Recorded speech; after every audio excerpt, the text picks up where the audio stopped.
तो एक बार फिर हम लोग देख रहे हैं भारत और श्रीलंका के बीच का क्रिकेट मैच और इसकी लाइव कमेंट्री आपको स्टेप बाय स्टेप सुनाई जा रही है और इसको बहुत ही शॉर्ट फॉर्म में सुनाई जाएगी। यहाँ पर आप देखेंगे कि यह मुंबई का वानखेड़े स्टेडियम, इसमें आईसीसी विश्व कप 2023 का 33वां मैच श्रीलंका और भारत के बीच हो रहा है। इस मैच में भारत की ओर से बल्लेबाजी करते हुए भारत ने 357 रन 8 विकेट पर बनाए हुए हैं। चलिए हम विस्तार से जानते हैं कि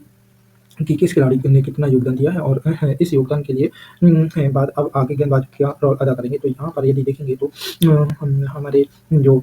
अनुभवी ओपनिंग बैट्समैन थे, ओपनिंग में रोहित शर्मा और शुभमन गिल आए थे और उनके द्वारा जो पार्टनरशिप थी, उनकी पार्टनरशिप साझेदारी जो है ज़्यादा नहीं चली और रोहित शर्मा को बहुत कम रनों पर आउट होना पड़ा और इसके बाद शुभमन गिल और विराट कोहली के बीच में जो भी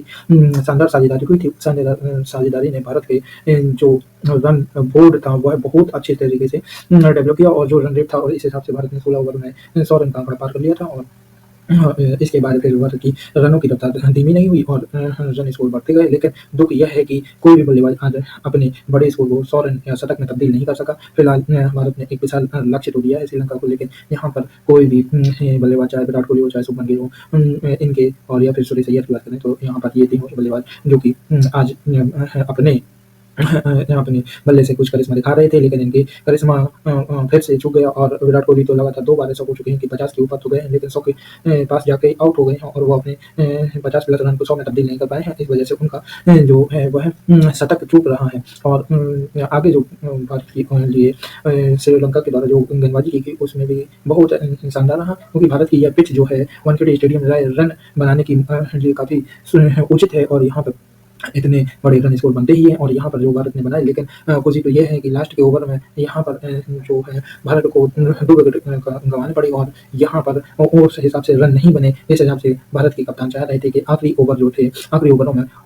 तेजी के साथ रन आए। तो इसमें तो यह काबिल तारीफ है उनकी जो बॉलिंग है, लेकिन बीच में जो शुरुआत के बाद बीच का जो दौर रहा है ओवरों का, उनमें जो यहाँ बार बल्लेबाजों द्वारा जो बैटिंग का प्रदर्शन किया गया उसके सामने जो श्रीलंकाई बॉलर है वह कोई असरदार बॉलिंग नहीं कर पाए और वह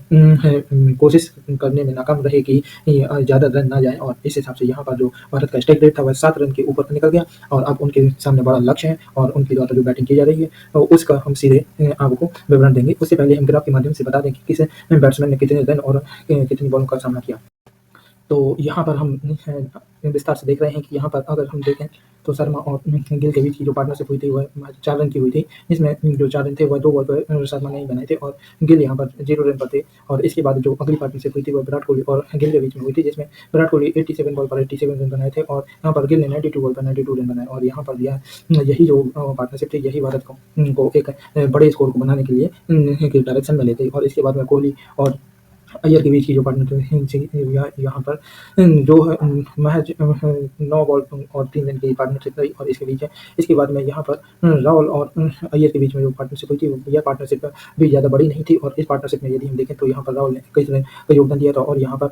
36 रन का योगदान दिया, लेकिन रन स्पीड बड़ी होने के कारण यहाँ पर 47 बॉल पर 60 रन यानी कि 60 रन बनाए थे 50 बॉल से कम बॉलों में और यही बड़ा योगदान रहा। इसके बाद होता है सूर्य कुमार यादव आए और उनके द्वारा उनके साथ अय्यर की जो पार्टनरशिप हुई थी यह भी 13 बॉल पर 20 रन, यह भी वो काफ़ी तेज पार्टनरशिप रही। इसके बाद जडेजा और अय्यर के बीच की जो पार्टनरशिप थी यह और तेज रही और इसमें 36 बॉल पर होता है 57 रन बनाए गए थे और यहीं पर ये स्कोर होता है 300 के प्लस हो गया था जब जडेजा और अय्यर और यहाँ से डिसाइड हो गया था कि भारत यहाँ 380 तक रन ले जाएगा, लेकिन फिर जो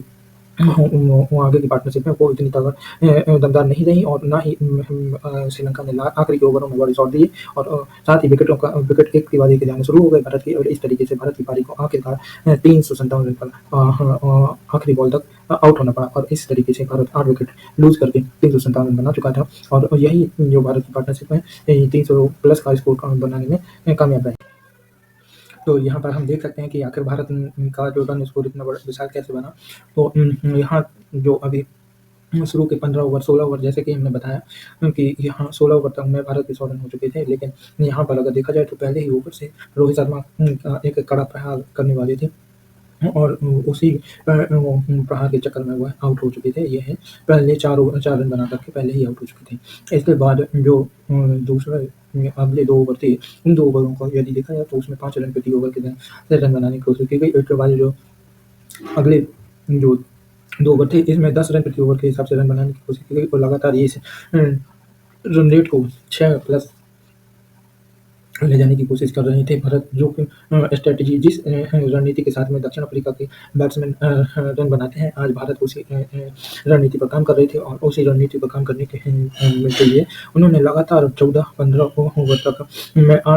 4 से 5 ऐसे बड़े ओवर आए जिनमें 10 रन प्रति ओवर का आंकड़ा छुआ और इन 10 ओवरों के आंकड़े को छूने के बाद